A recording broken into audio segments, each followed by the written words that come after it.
अस्मदाचार्य पर्यन्तां वन्दे अस्मदाचार्य पर्यन्तां वन्दे गुरु परम्पराम्।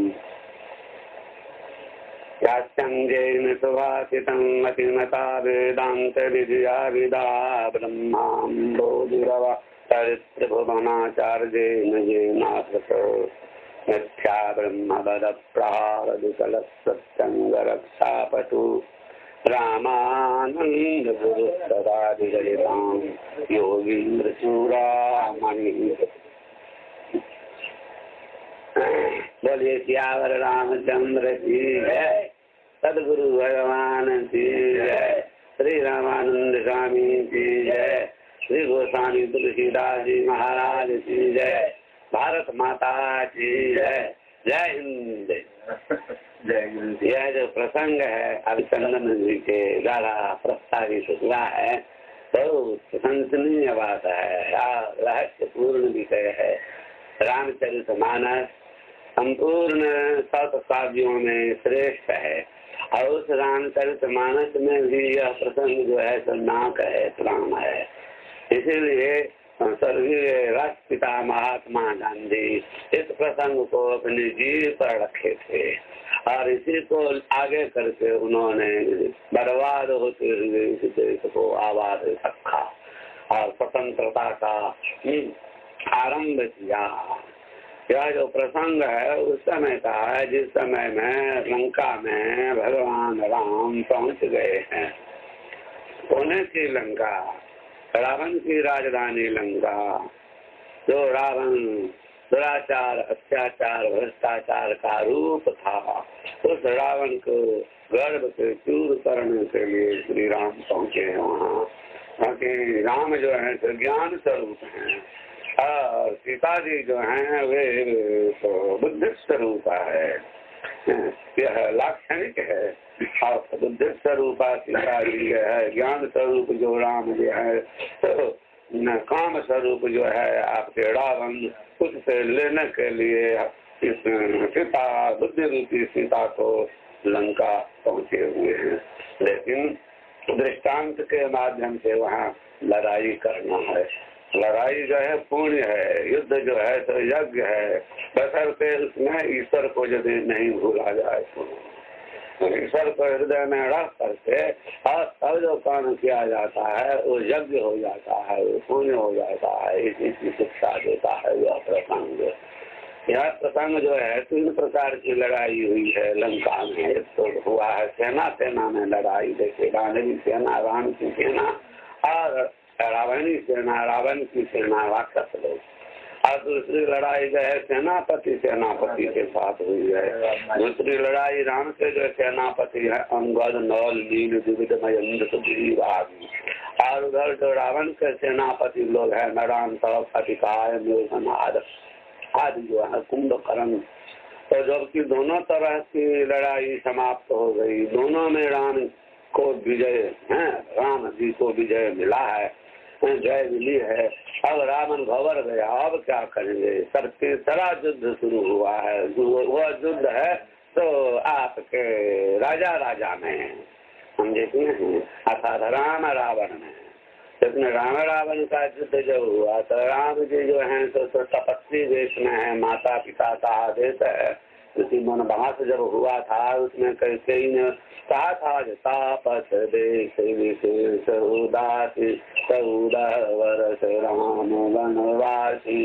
तो तापस देश में है तो तपस्वी लोग तो रथ पर नहीं चलते हैं और तो सूट बूट में नहीं रहते हैं, त्यागी संतोषी रूप में रहते हैं, क्योंकि साधुओं का ये भूषण है, सज्जनों का गहना है। साधु लोग कहते हैं जो राजा चले साधु चले भैया भैया चुतिया बचाई के, राजा चले हाथी घोड़ा पालकी सजाई के।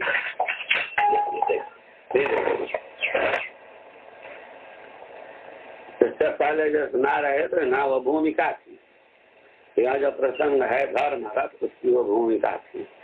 जब राम रावण युद्ध होने लगा, तीसरा युद्ध राम रावण युद्ध, तो रावण आया सहज ध्वज के साथ रथ पर चढ़ करके। हम राजा हैं, पैदल कैसे जाएंगे? तो तपसी है, बिहारी है, पैदल है, नंगा पैर से आया है। युद्ध में तो नंगा पैर से जाना विचार नहीं है, अच्छा नहीं होता है। लेकिन विभीषण जी उनके साथ में थे, राम जी के साथ में शरणागत हो गए थे। विभीषण राम के पास चले आए थे। रावण की लात खा करके विभीषण राम के कात में चले आए, उनके समीप में चले आए, रामदास हो गए। तो विभीषण में दास भक्ति है, क्योंकि हनुमान जी के चेला है विभीषण। हनुमान जी ने पहले जाकर के विभीषण को राम का दास बना दिया, दीक्षा दे दिया था। और आगे ढूंढ रहे थे गुरु को विभीषण जी, तो हमको कौन गुरु मिले जिस गुरु के उपदेश से हमारा दुख दूर होगा। उसी समय में हनुमान जी गए। हनुमान जी तो महादेव न है, महादेव तो गुरु में है। गोस्वामी जी ने लिखा है इसी रामायण में, तुम त्रिभुवन गुरु वेद वसाना और जीव सांवर को जाना। ऐसे आप तो तीनों लोग तो गुरु हैं। दूसरे जो पामर लोग हैं आपको क्या समझेंगे, जानने वाले हैं, जानने वाले हैं और लोग जानते हैं। तो वही शंकर हनुमान।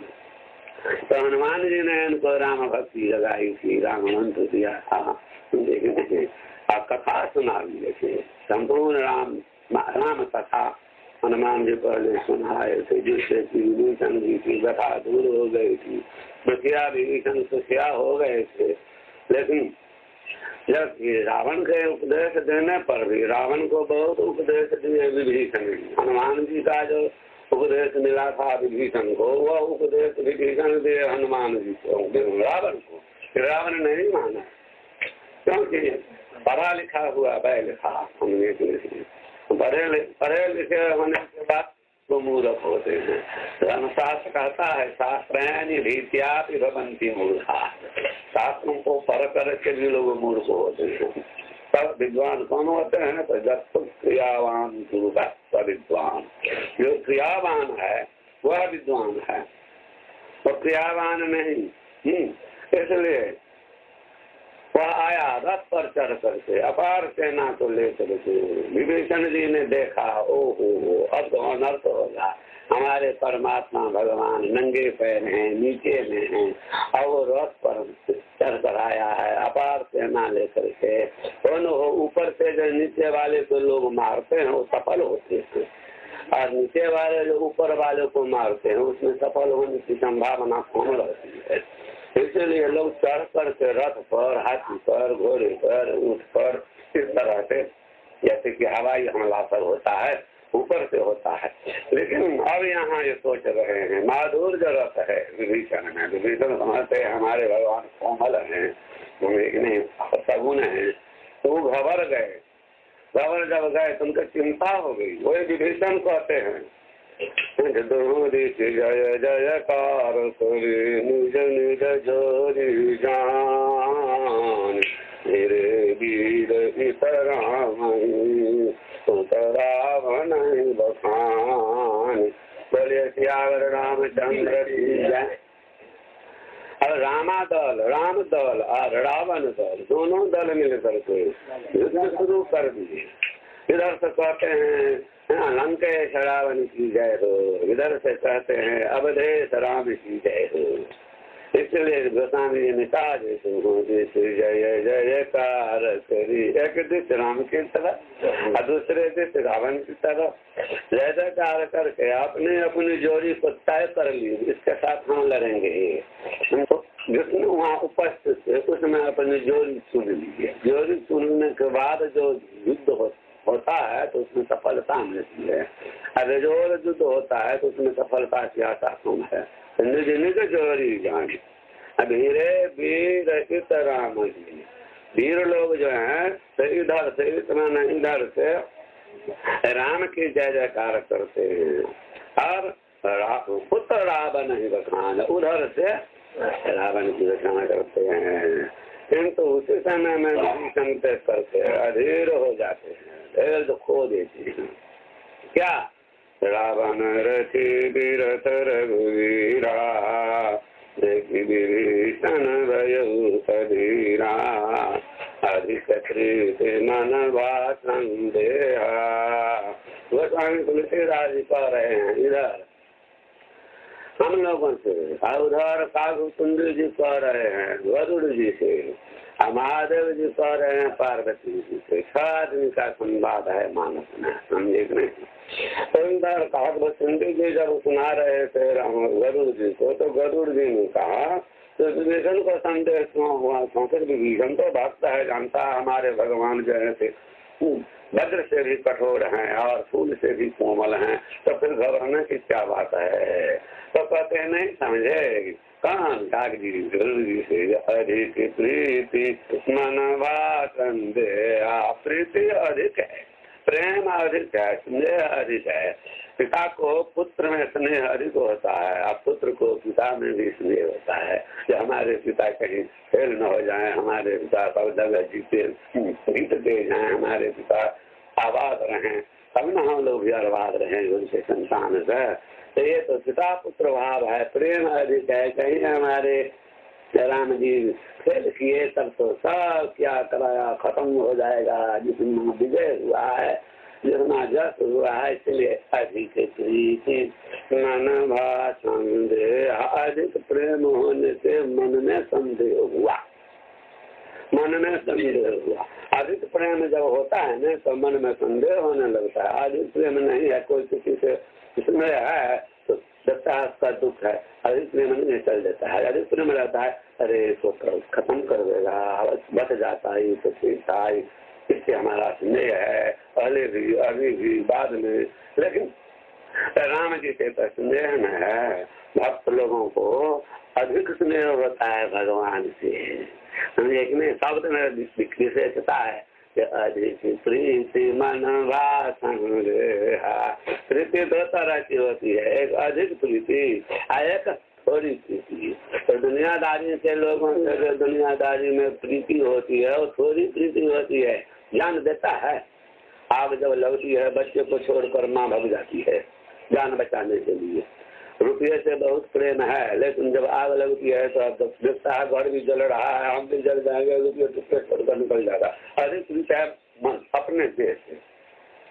इस तरह से जो साधक होते हैं, भक्त होते हैं, उनको अपनी देश की खबर, जितनी खबर है अपने आराध्य से, आराध्य मैंने सभ्य भगवान से। इसलिए यहाँ पर अधिक प्रेम जो है भगवान में, किसको विभीषण को, जिस प्रेम से चलते सोना की लंका को छोड़ करके चले, लेकिन राम को छोड़े नहीं। सहोदर भाई रावण को छोड़ करके चल दिए, लेकिन राम को नहीं छोड़े। पत्नी को छोड़ दिए, पुत्र को छोड़ दिए, घर द्वार छोड़ करके गए कहाँ, राम के शरण में। क्यों? अधिक प्रीति, अधिक प्रीति मन भा संदेहा, बंद चरण सहित स्नेहा। जा करके वो स्नेह को छिपा नहीं सकते। राम जी से कहे तो कैसे आप जीतिएगा, हे नाथ सीतानाथ सबके नाथ रघुनाथ, आपको तो नरथ है, आप पैर में एक चप्पल भी नहीं है। समझे कि नहीं, जितने में जो साधन होता है रथ सवारी जिसे कहते हैं, तो वो जो है सवारी लेकर भाग जाता है सवार को। ट्रेन सवारी यदि होती है तो लगता है हमारा सवार होगा, सवारी लेकर सवार को भाग जाता है, लेकिन आपको तो सवारी ही नहीं है। दूसरी बात है पैदल है, तो पैदल भी है, जब खूब मजबूत स्ट्रॉन्ग जूते हैं उसके पैर में या चप्पल है, तो उस चप्पल से भूतों को मार देता है। ऐसे ऐसे जूते हैं, एक जूता पट्टी में लगा दे घायल हो जाएगा, भी नहीं है। नहीं पद प्राण माने चप्पल जूता, समझे कि नहीं। और क्या है, मौजा पैर को बचाने वाला पद प्राण कहलाता है। अधिक प्रीति मन भाषण बंद चरण का सहित स्नेहा, नासन रत नहीं तन पद त्राणा, वीर बलवाना। हे नाथ हे राम, नाथ को रथ है, तन में पद प्राण भी नहीं है, अर्थात जूता भी नहीं है। वीर बलवान वीर जो है रावण, उसको किस तरह आप जीते वीर बलवाना। बलवान जो है रावण वो कर्म है, वीर उसका विशेषण है।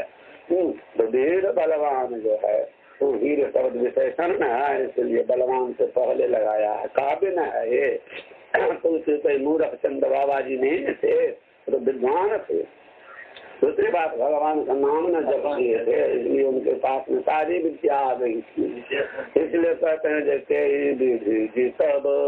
जितर क्रिया है और के विधि जो है तो ये विधि है, तरीका है, किस तरीके से आप वीर बलवान को जीतेंगे। यहाँ न सवारी है, न पैर में जूता है, न रथ है।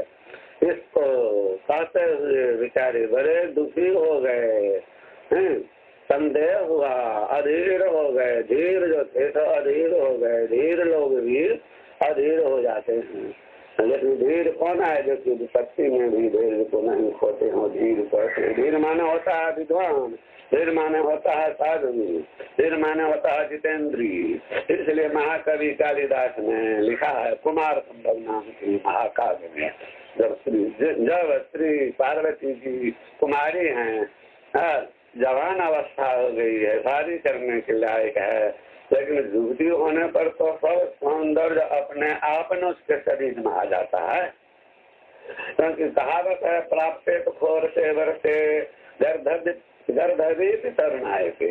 16 वर्ष की अवस्था एक ऐसी अवस्था है जो सुंदरी को कौन कहे, गौरी जो है वो भी सुंदर होने लगने लगती है, सुंदर दिखाई करती है। तो पार्वती जाती है शंकर की पूजा करने के लिए। शंकर तो शंकर हैं, शंकर तो शंकर झा या शंकर सिंह नहीं है, शंकर तो शंकर हैं, अर्थात कल्याण करने वाले शिव हैं। लेकिन ऐसे शिव की पूजा कर रहे हैं, शिव का मन शंकर नहीं होता है। कोई युवती किसी युवक के पास में एकांत में आ जाए तो उस युवक को कैसा मन होगा, किसी युवती के पास में कोई युवक आ जाए तो युवती का मन कैसा होगा, वो युवती नहीं जानेगी और युवक नहीं जानेगा। लेकिन विकार उत्पन्न हो जाता है। युवक को देखकर युवतियों को विकार उत्पन्न होता है और युवतियों को देखकर युवकों के मन में विकार उत्पन्न होता है। विकार माने रिरंता, रंतों में इच्छा, रिरंता रमन करने की इच्छा, छूने की इच्छा, पकड़ने की इच्छा। लेकिन भगवान एक भी इतना भी अधीर नहीं होते। इतनी सुंदरी एकांत में आकर बेल पत्र से और तुलसी दल से, फूल से, जल से हमारी पूजा कर रही है, लेकिन विकार से करती है। असली धीर है धीर, असली जिसको नहीं मिले विकार तो सब साधुए है, समझे कि नहीं। जिसको नहीं मिलता है भोजन, और यदि उपवास किया एकादशी को तो कोई विशेष बात नहीं, भोजन तो घर में है नहीं, तो एकादशी कर गया। लेकिन घर में भात हो, दाल हो, रोटी हो, चावल हो, सब कुछ हो और तब यदि उपवास कर जाए तब नहीं उपवास हुआ। इसलिए महादेव जी का असली धीर है, नाम के धीर नहीं है। इसलिए कालिदास जी ने लिखा है, यदि कार है तो सचदे प्रियम से से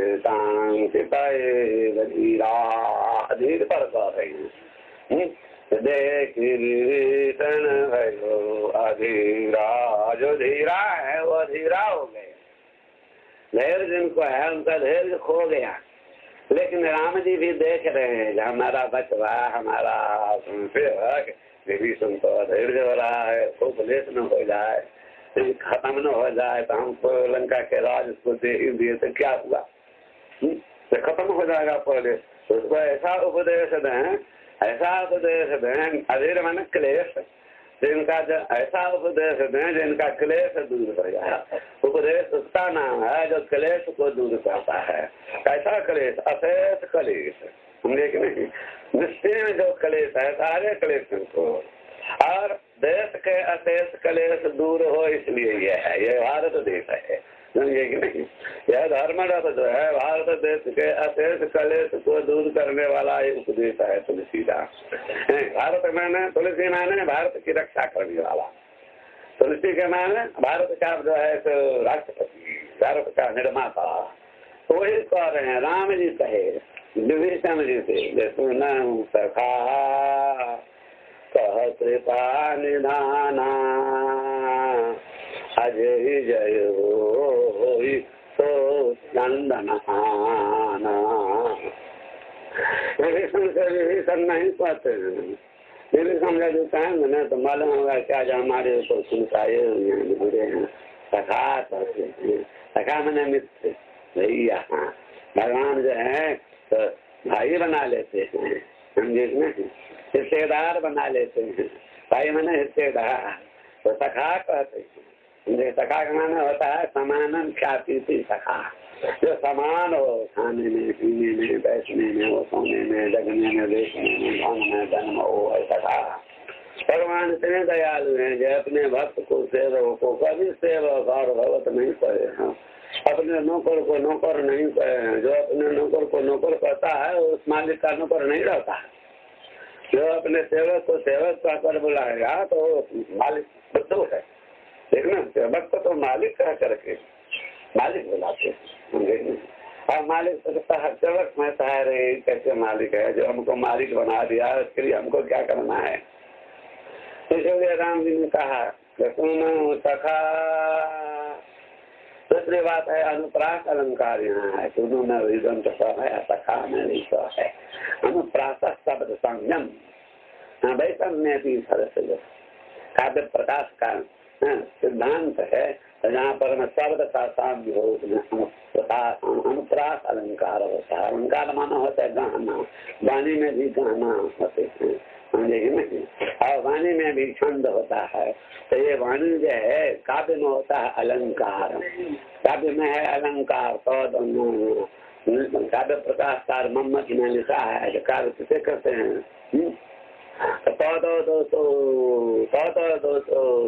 अलंकार जिसमें अर्थ हो शब्द हो दोनों उपयुक्त हो और अलंकार हो, वह है काव्य। शब्दार्थो सगुना बदलम कृति पुनः। तो यहाँ पर मैं सुनो सखा में अनुप्रास अलंकार है। तो सखा जो है विभीषण जी, उनसे राम जी कहते हैं कह कृपा निधान, कृपा के निधान है भगवान। वो विचार से यदि हम नहीं कहेंगे नहीं इनको तो ये उपलेख हो जाएगा, खत्म हो जाएगा। इसलिए कह दिए क्या, जय जय हो घबरो मत। जिससे जय होती है, जिससे जीत होती है, जिससे विजय होती है, वो रथ दूसरा है। जिस रथ पर चढ़ करके आया है ये रथ विजय देने वाला नहीं है। जिस पर चढ़ करके आया है घोड़े से जरूर था, और ये लकड़ी या सोने चांदी का बना हुआ जो रथ है सारथी वाला है, इस रथ से जीत होने वाली नहीं है। इस रथ को रथ समझने वाला कभी नहीं जीतेगा। तब जो जीतेगा उसके लिए कौन रथ है, वो आन रथ है। आन कौन, आन मैंने दूसरा कौन, धर्म। धर्म जो है वो सबसे बहुत बड़ा रथ है। तो हमको रथ नहीं है, सवारी नहीं है, सुध बुध नहीं है, वो ढाल तलवार कवच ये सब नहीं है, इसमें धर्म तो है ना। कौन धर्म है जानते हो कि नहीं है? मातृ सेवा धर्म है, पितृ सेवा धर्म है, देश सेवा धर्म है, समाज सेवा धर्म है। तुम्हारे ऐसे शरण में आने वाले भक्तों के लिए रक्षा करना हमारा धर्म है। तुम्हारे ऐसे शरणागत यदि हमारे पास में आए उसकी रक्षा हम कर दे तो हम बहुत बड़े धर्मात्मा है। जब तू हो तो हमको रथ की जरूरत नहीं है। जब तू हो तो रथ की जरूरत नहीं है, उसको जरूरत जो देखो तुमको छोड़ दिया तो उसका रास्ता में नहीं चलेगा। ये भाई को छोड़ देगा रथ पर जाकर के जीतेगा तो होगा। भाई के लिए तो भाई सबसे बहुत बड़ा रथ है, समझे कि नहीं। देखते हैं कि ना हमारा रथ कैसा है, लक्ष्मण पीछे कभी हटता है, अनेक भार है, संक्षेप में न सुना रहे हैं, 4 महीना इस पर बोले हैं। और पात्र को देख करके यही है जय जय हो तो चंदन मान होता है रथ, संस्कृत शब्द है, रथ भी संस्कृत है लेकिन चंदन शब्द से सरल है रथ शब्द, समझे कि नहीं। हाँ रथ नहीं दिए यहाँ पर न, समझे कि नहीं। इसलिए कि पुनरुक्ति दोष हो जाता है। रथ 4 बार देगा तो ठीक नहीं होगा, तो यहाँ पर में नया शब्द है चंदन। चंदूक शरणी घाट से चंदन होता है, जो दौड़ा दे ले चले।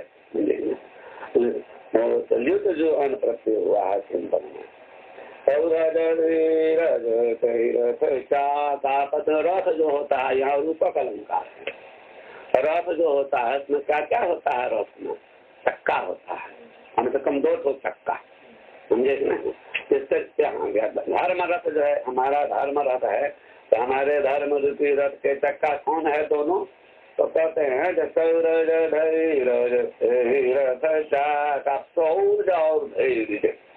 यही हमारे रथ के चक्का है। हम किस रथ पर बैठे हैं? बचवा देख लो, उसके रथ से हमारा रथ अच्छा है। हमारे रथ के चक्का जो है तो वही है, लकड़ी पकड़ी है, सोने चांदी के बना है, रिच में है रावण, तो सोने चांदी का बनाया हो, जैसे सद्दाम के यहाँ था, नहीं। लेकिन वो रथ से जुटने वाला नहीं है। हमारे रथ के चक्का जो है 200 और धैर्य, सूरता और धीरता, वही चक्का है।